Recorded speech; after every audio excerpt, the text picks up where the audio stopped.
The road to Shire now hosts a sad parade. A procession of the dispossessed from western Tigray seeking shelter in an overcrowded city. More than 30,000 have made this journey in the past 10 days. Where are you going? How do you feel?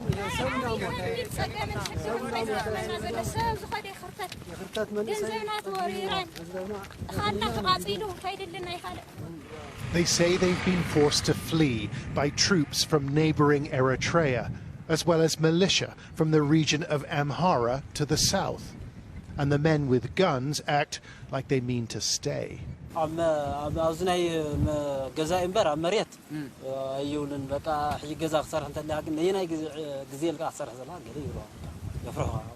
The Ethiopian government spent 5 months denying the existence of Eritrean troops and tanks and armored vehicles in Tigray, although they've dropped that pretense. And they look like a force of occupation to us, a fearsome tool in the fight against the region's former leaders, the TPLF. We stopped to talk to some villagers along the way. How many Eritrean soldiers are there? I asked. Lots, she whispered.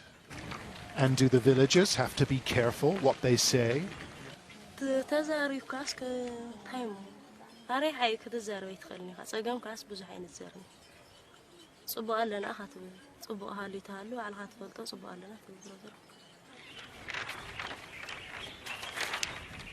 The Eritrean army stands accused of serious human rights abuses, including the destruction of refugee camps in Hitsa and this one in Shemelba. 11,500 sought shelter here from the Eritrean regime. But it was subjected to a terrifying assault. Our team, the first to document the destruction. Buildings were burnt, health facilities ransacked, medicine and supplies carted away.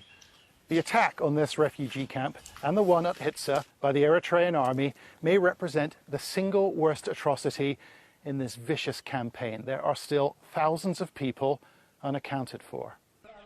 We understand the camp at Shemelba was targeted on November 19th amid heavy fighting with the opposition TPLF. We spoke to a man who said he witnessed the attack. What happened to the people who were here?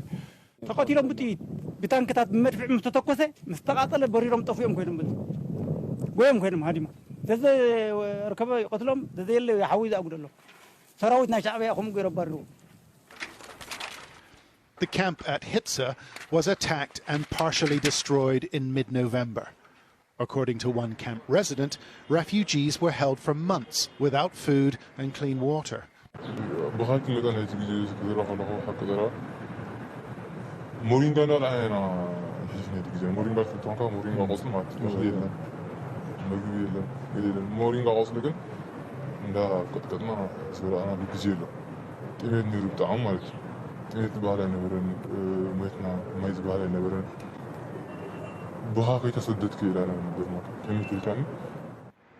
Sammy, who fled Eritrea in 2019, told us camp residents were marched back there in January.